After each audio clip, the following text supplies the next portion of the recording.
So what I've tried to do in this episode is to give you some excitement for the possibilities of generative AI and ChatGPT in particular, for possibilities to improve productivity and creativity within the non-teaching elements within schools.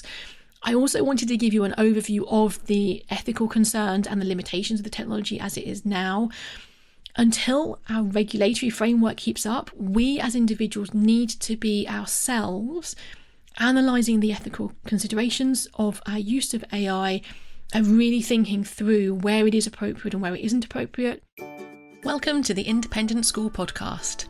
Thinking and acting strategically is the key to both securing the future of your school and helping to build a more equal and just world. My name's Juliette Corbett. I'm a consultant, speaker and facilitator specialising in helping independent schools.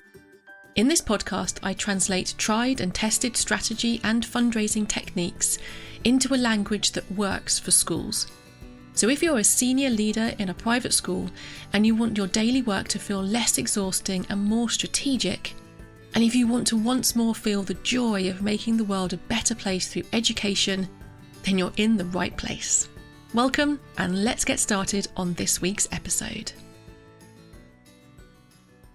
Hello and welcome to this week's episode, where we're going to be talking about ChatGPT for schools. Now, I can already say with some certainty that artificial intelligence, AI, is going to be one of the things that we remember 2023 for. This is the year that AI generally, and ChatGPT in particular, exploded onto the scene. We saw it released in November 2022, a lot of comedic social media type use over the Christmas break 2022. And then since the beginning of 2023, what we have seen is an explosion in people testing out the use of ChatGPT within work environments and thinking about how it can improve our productivity, and also, really interestingly, how it can be a partner in creativity for us as well. Now, there are big pros and cons to AI. There are some major ethical questions around the use of ChatGPT and AI more generally.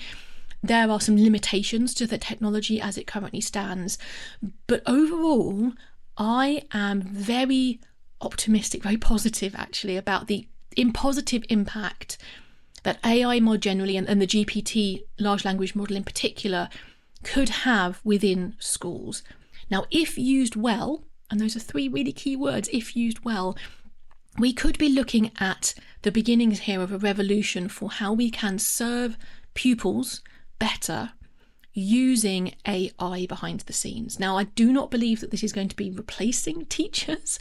It shouldn't be replacing that human interaction between teacher and pupil. But there are real opportunities to be harnessed from this trend, as well as some threats that we need to be aware of as well. So what I'm going to be doing in this episode and the next one is to give you an overview of what I've learned about GPT so far.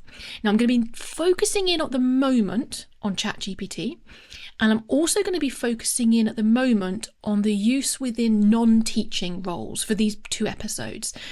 And the reason for that is I needed to give these episodes a bit of structure. Otherwise, I could be here for 3 hours talking to you about AI. So we're going to focus our scope for the next couple of episodes. And in the future episodes, I am going to be recording guest episodes talking about GPT and also other forms of AI for teachers within the classroom, for school leadership thinking about strategy, and then wider uses of GPT that are going to be embedded within Copilot for Microsoft 365, for example, or opportunities that enable you to use AI in different formats within your work. So in this episode, this is almost going to be the beginner's episode. So if you're not sure what ChatGPT is, or you've been using it a bit, but you're looking to expand the number of ways in which you thought about using it within your work, this is the episode for you. So we're going to be talking through a quick overview about what GPT is as a large language model. We're going to be doing a little bit of a deep dive into some of the concerns and limitations around ChatGPT, because we have to be aware of those, however optimistic we are about its potential. I'm going to be talking you through some of the rules that I've been applying to use of ChatGPT in my business to give you some ideas about how you might be able to create a similar set of rules within your school. And then we're going to be doing a deep dive into the various different ways that schools could be using ChatGPT to boost productivity and to boost creativity as well. So that's this episode. And then next week's episode, I'm going to be doing a deep dive into prompting ChatGPT. Now, that is if you are an expert already, or if you've been through this episode, you've played around with it a bit, and you want to get better results from actually using it. We're doing a tactical episode next week on how to prompt ChatGPT most effectively. And then the other thing I want to talk about briefly before we go into the detail is I've also released a short survey that I'd like to invite you to complete. I'd love to be able to track attitudes to AI within schools over the rest of this year. So what I've done is to create a survey. It's linked from the episode notes. You can also find it if you go to www.consultjuliet.co.uk/AI. And that will take you to a short survey where you can log both your attitudes to AI, so how much you know about it, what you're interested in learning more about from this podcast episodes in future, and also sign up so that you can hear a bit more about my journey as we go through learning about AI within schools. So many people have told me that this podcast really helps them, which is great because helping people is why I create these weekly episodes. I also hear from a lot of people who need a bit more support. And for those schools, I facilitate strategy away days for governors and leadership teams. I guide heads and chairs of governors through the creation and implementation of new strategic plans. And I lead regular one-to-one strategy advice calls with heads and directors of development. And the best part of my job is hearing from those people I work with that they're clearer about what to prioritise day to day. They're better able to lead change in their schools, and they feel happier and more confident that they're making good strategic decisions. So anytime you feel like you need a bit of extra help, just drop me a message so we can have a chat. You'll find my contact details at www.consultjuliet.co.uk. Okay, so let's jump in, ChatGPT. The next couple of minutes are going to be for people who haven't really tried it yet. So if you've already tried it, feel free to fast forward a couple of minutes and go to the juicy stuff a little bit later. But for those of you that this is still quite new, you might have heard about ChatGPT and not really understood what it is or how it could help you at work. So ChatGPT is a website where you are able to interact in a chat box format, text chatting, with an AI large language model called GPT. So GPT is the name of the large language model that sits behind ChatGPT. And in fact, it's that GPT model which has also been incorporated into the Microsoft Bing search engine. It's being incorporated slowly over time into the Microsoft 365 suite of Office software as well. GPT-3 was launched to the public in November 2022. And you might have seen kind of over Christmas time, a lot of jokey social media posts around ChatGPT creating poems in the style of this, that, or the other. So GPT-3 was fantastic. GPT-4 was even better. Now, GPT-4 was launched in mid-March 2023, so not that long ago. And if you're using the free version of ChatGPT, hopefully you can have a little look at the bottom and see you should be using the March 2023 version. That is the newest version. It depends a little bit on where you are. They're saying that the transition from GPT-3 to 4 might be quite slow, so you may still see you in the February 2023 version, in which case you're on GPT-3, but it's still really good. Just hang on in there. You will get GPT-4 soon. So what you need to do, if you haven't used it at all, is just Google ChatGPT. Go to the company's page, which is called OpenAI. You'll need to sign up, so you need to give them your email address, but you can do it for free. There is free access. Sometimes the site is down for free people, and they're encouraging people to go for paid up accounts, which is fine as well. If you use it frequently, that could be a good investment. I'm still using the free one, and actually I've found availability to be pretty good. It's very rare that I haven't been able to do what I want to do in the moment that I've wanted to do it. So actually I found the free version is plenty good enough at the moment, especially given that I now have GPT-4 as well. So when you first log in, just play around. You'll need to type rather than talk, but type as if you're just talking to a person. See what it can tell you about the world. Most people instinctively ask it questions which are almost replicating a search engine functionality. In my opinion, at the moment, that is not the best use of the technology, and I'm going to go through some of the limitations in a moment and explain why that is. So start using it for idea generation. That's one of those fun ways to start off with it. So ask it for ideas for things that you're planning coming up and see what happens. I'm going to give you some examples of things in a few moments. If you're stuck for ideas, don't worry. But first of all, before I go into those examples, what I want to do is give you an overview of some of the concerns around AI, because that does influence how we use it before you get into really experimenting with it. Now, the way that I think about this is I think that there are ethical and legal concerns at the societal level, and then there are concerns within schools specifically that flow from those. So within the societal level, I think that the most important concerns that I have are around the fact that we have a relatively naively written framework, legal framework in which to use AI at the moment. So issues of intellectual property, issues around how GDPR applies within this new AI environment, issues more generally around data ethics and data privacy. As a society and as a political system, we are well behind answering any of those questions. Now that's concerning because it means that when we're using this technology within schools, we need to apply our own ethical framework, because there is not yet a legally binding framework within which we can operate. So we have to create our own ethical framework to use AI. So that's one of the areas, that's the data ethics and the IP ethics side of things. The other area where I have concerns, ethical concerns, is the use of AI in job replacement. The fact that we are potentially going into a period of time where we are asking employees to experiment with AI and to get it to do things that we would normally do as humans, with a view to potentially replacing those humans fully with AI in the future. Now, maybe a year ago, I'd have defined the future as being kind of within 10 years. Having actually seen the speed with which this technology is improving, we are talking about potentially job replacement within a year or two, potentially, for some roles. Not all roles, let me be really clear about that, for some roles. So I do think that at society at large, there is a ethical question here about to what extent it's ethical to be asking employees to be researching and practicing and experimenting with a technology which could do them out of a job in future. And it's not just an ethical question, it's also an incentives question. The incentives between the employer and the employee are misaligned in that scenario, because in actual fact, it's not in the employee's interests to be working out how AI can help them be more productive if they're concerned about losing their job in future. So that is also a big concern that I have around AI at a societal level. The third concern that I have at a societal level is that this technology is powerful for good and for bad.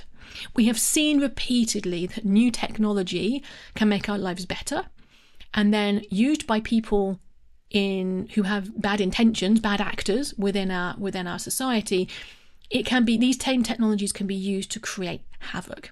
And the one that really comes to mind for me is the use of ChatGPT specifically to improve the efficiency of cyber attacks. And we know, they haven't released details, but we know that ChatGPT has been used for these purposes just in the last 6 months or so.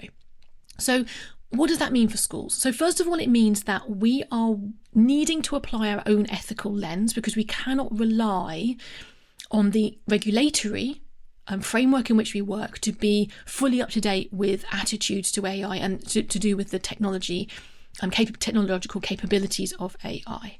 So that's the first thing to keep in mind, is the framework. You need to be constantly questioning how you're going to be using this within your school. And then there are specific things as well. So first of all, I think that it means, based on that last point about AI being used by bad actors, firstly, we need to take cybersecurity extremely seriously from now on. We should have been doing that already, but it's not necessarily been something that's been top of people's agendas. This now needs to be accelerated in terms of the thought process within your school, and the risk basically has now been elevated another level by the use of ChatGPT by cyber attackers, basically. So that's really important. There are questions around data and GDPR, which basically means that you should not be using AI of any form, but certainly ChatGPT, for any sensitive data or any personal data at all. At the moment, we do not have the framework to mean that that would be a ethical or legal thing for you to be doing. So you cannot use it for anything to do with data which would normally could be covered under the GDPR data control regulations. I also think that it's important that we are looking after the people in our organisations. Staff may be quite worried about some of these developments. We will probably see a spectrum of responses amongst staff, some of whom are very excited, who like change, like technology, and are really excited about exploring this new area. Others who are concerned because either they aren't particularly technologically capable themselves, and they worry this is going to be another acceleration, another area they have to learn, or worried about losing their jobs as well. And that fear will probably intensify over the coming years. So I do think that as schools, we have a responsibility to be helping staff to keep up, basically. So allaying those fears, understanding how you as a school are going to approach AI, especially around any potential future job replacement, training staff so that they feel confident using this new technology so that people don't get left behind. There is an intentional way that you're helping staff to stay with you on the journey that you're taking as a school. And then finally, I think within school culture in particular, there's going to be an interesting dynamic, I think, emerging. So obviously, we have had discussions within schools around ChatGPT for assessment purposes. So the fact that now pupils could be using ChatGPT to generate essays, which they can then submit to prove that they're keeping up with their work, they've understood the basic concepts that they're learning. And this is not within any one subject, this is across all subjects, history, science, computer science, arts, whatever it might be, they could be using this technology. It's about how we help them to use it positively and ethically themselves. And that's a wider conversation, further kind of a wider conversation in this particular episode. But this is going to be potentially a culture shift for your school. If you've got some things happening with AI within the classroom to do with assessments, and then other things happening with AI in the support staff side of the school, it's just been important that we take a holistic view about the culture that you're developing as a school to make sure that everything feels consistent in terms of the message that you're giving out. Now, in addition to those ethical and legal concerns, there's also a really important set of limitations that you have to understand about ChatGPT before you really dive into using it properly. And these are limitations which maybe will reduce over time. Obviously, these are things which the computer scientists, the AI technologists are really working on overcoming. But I don't think we can trust that these are problems that are going to be fixed soon. So the biggest problem that I have seen myself using it is that AI in the form that GPT is, it's a large language model. It's actually based on predictive text rather than an actual understanding of the knowledge, if you like, in inverted commas, that it has within its large language model. And because of that, it can hallucinate.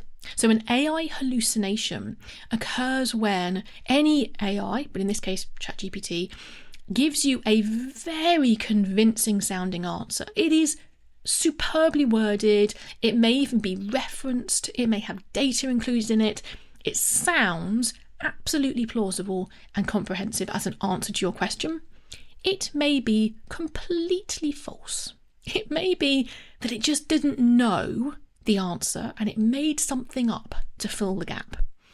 Now, this is one of the biggest, if not the biggest, problem with generative AI, which is the type of AI that GPT-4, 3 and 4 are based on. Now, the engineers are working on improving this, but it's not going to happen fast, I don't think. So we as users need to understand what a hallucination is, and then we need to understand how to avoid it. And there are two ways to avoid hallucinations. To some extent, you can engineer your prompts to avoid hallucinations. If you tell it, if this question cannot be answered with the information you have, answer, I cannot answer that. So you're telling it, you're prompting ChatGPT, if you don't know the answer, tell me that you don't know the answer. Don't make something up and try and convince me of a false answer. So that's one way to do it.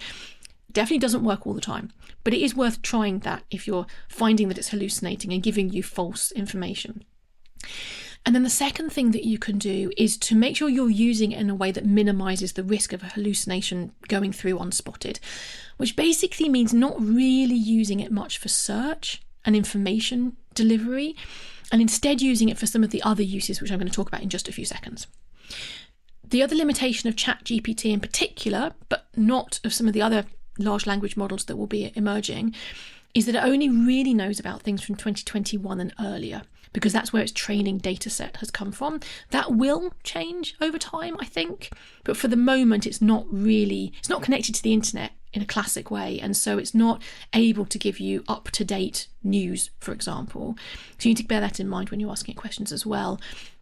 And then finally, I think we need to really understand that ChatGPT, because of this very unregulated way in which data is used to train the model that it's based on, you could plagiarize, in inverted commas, without realizing it, because you're using potentially other people's intellectual property or other people's tone of voice. And as a result of that, you need to be very careful with some of the prompts that you give it. So although it's fun to ask it to make up a poem in the style of Donald Trump, in actual fact, we need to be careful if we're using it from a professional point of view, that we're not trying to mimic other tones of voice from named individuals or indeed from companies and organisations either. I don't think that that's an ethical way of using it. So based on those ethical concerns and those limitations of the GPT language model at the moment, there are certain rules that I'm using as to how I use ChatGPT in my business. Now, this may or may not be appropriate for you in your school, so I encourage you to create your own rules, but I wanted to share these with you because I think it's important to actually write them down somewhere and have an agreement on what the rules are, knowing that they will change over time. So my first rule is, under no circumstances will I ever put sensitive information, including any client information, into ChatGPT. That is not my information to choose to share with an AI model, basically. So that means no client information, no personal information, no data processing, nothing like that at all goes in when I use ChatGPT. And I think the equivalent for schools will be certainly within, let's say, fundraising. I don't think at the moment we have the regulatory frameworks or the GDPR privacy policy frameworks with which to be using this ChatGPT for prospect research, for example. It's just not possible to do that. So please be aware, no sensitive information must go into it. And running on from that, I've chosen that I don't use it for client work at all at the moment. I probably will at some point. And when that point comes, I will talk to those clients in advance about what I'm planning to use it for to help them with the project that I'm working on. But for the moment, I'm using it for running my business rather than for actually any form of client work. The other rule that I have is that I will always edit further anything that ChatGPT drafts for me. This may or may not be entirely necessary, but I feel that if it's trying to do something in my tone of voice, then it needs to be me that does the final edit. Interestingly, I actually got it, because I use it to generate some social media content, and it actually generated a word perfect LinkedIn post a couple of weeks ago. Normally, I always have to change it anyway. One came out, it was absolutely perfect. And I changed it anyway because I wanted to know that I had written it, knowing that it had assisted me in writing that post, but actually it was me that did the final version that went onto LinkedIn. And I think there's something that might change over time, maybe around that, but certainly I think for the moment it feels important that I always edit everything that comes out of it. I never put it out there, just as GPT produces it. Within my business, I've told the people that are helping me to experiment with AI within my team that this is not replacing their jobs. This is something which is going to enable us to be more productive, which is going to enable us to spend less time on the things we don't really enjoy and more time on the things we do enjoy. So I'm kind of overcoming some of that ethical question or the incentive misalignment by being really clear. This isn't about jobs replacement. This is about becoming more productive as a team. And then finally, I don't use any prompts where I'm asking it to use other people's intellectual property or to copy someone else's tone of voice, either an individual or an organisation, because as I said before, that just doesn't feel ethical and right to me. So with those ethical concerns and the limitations of the technology in mind, and the rules that I've placed around the use of it in my business in mind, what I want to do for you now is quickly run through 4 categories of ways that you could be using it in your school. As I said, focusing in on the non-teaching side of what you're doing, so the support staff side and the administration side of the school. So the first category I want to talk about is ideation. Now, this is actually probably quite counterintuitive. You might think that a computer-generated model would need to be thinking very logically, and therefore it's not going to be very creative. But ChatGPT actually has the ability to be incredibly creative when you prompt it properly. I'm going to be talking next week about how to do that prompting and the expertise we all need to be generating around the prompting. But actually it can be very creative. And ideation is a great way of using the ChatGPT technology as a partner as you're generating new ideas within your team. So, for example, ideas for articles for within school magazines, ideas to generate interview questions for alumni for an interview that you're doing for a school magazine that's coming up. You might have a school magazine that has lots of different articles that have all been written, and you're looking for a theme that's going to kind of tie all those articles together, so you can write a bit of an editorial, if you like, for tying the whole theme together. It'd be brilliant for that.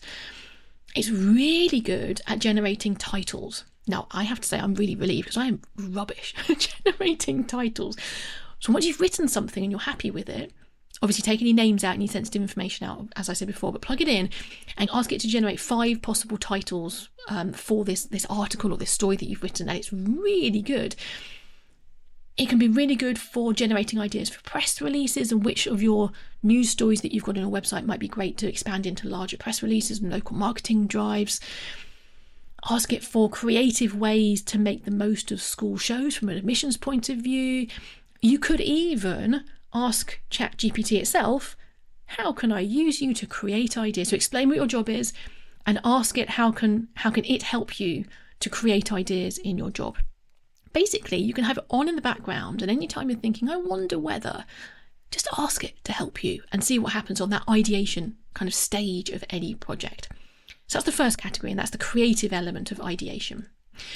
The second category is text generation. This is the classic proofreading and improving flow. So I'm going to talk about this in a lot more detail next week, but this is really helpful for writing emails, either internal or external, writing news articles, writing social media posts, writing reports for committees and for governor reports even. But the text generation opportunities are massive, and this is where I think its productivity benefits really come from. So what I often do is to create a bullet point version of what I want to say, give it a really detailed prompt as to the style that I want it to use, and then it generates a sentence structure or paragraph structure from the bullet points, which is basically my second draft, and then I edit it from there. And it saves me so much time. It's also really helpful where I've got a piece of text that I've written. I've done it myself from scratch, but it's just feeling a bit clunky. It's feeling like I've used 50 words and I probably could have got away with 20, and I want it to be shorter and streamlined and improve the flow of the text. It's really good at doing that as well, which is helpful. And then finally, the other place it's really helpful for is proofreading. Basically, because it's able to understand the context, it's much better than any kind of spell or grammar check that you would have within a word processor. It's actually able to understand where you've used the incorrect word, and so it can proofread for you. I've actually also used it very successfully to look for inconsistencies within the text. So even if maybe it's understood that the hyphenation of particular words in one section is correct and then it's actually not incorrect to do it the other way, but it's noticed that I've hyphenated it in some places but not in other places because I've asked it to look for inconsistencies. So it's helpful for that detailed level of proofreading as well. So it's really good for text generation. And from a productivity point of view, that's, I think, where its real power comes from. The third category where it's helpful is summarising. So if your job involves any form of taking long form text, so that might be reports, might be minutes, and summarising them for people, this is incredibly helpful. Now, we have to be a little bit careful that we're not doing things which are sensitive here, because we don't yet trust it with that sensitive information, as you remember I said. But I think actually the possibilities going forward here are really helpful. And in actual fact, one of the things that I've found it's been fairly good at, although not brilliant if I'm honest, is taking an audio transcription. So you can automatically transcribe audio. So let's say a recorded video call. You can then transcribe that and put the transcription into ChatGPT and ask it to write a summary from that transcription. Now, I know a lot of other software is starting to build this in. I think Microsoft Teams is going to have this built in with its new Copilot feature that it's introducing into Microsoft 365. But certainly this doesn't work perfectly yet, but it's one area where I think there is great opportunity going forwards in terms of the opportunities for productivity improvements using ChatGPT or other similar technologies.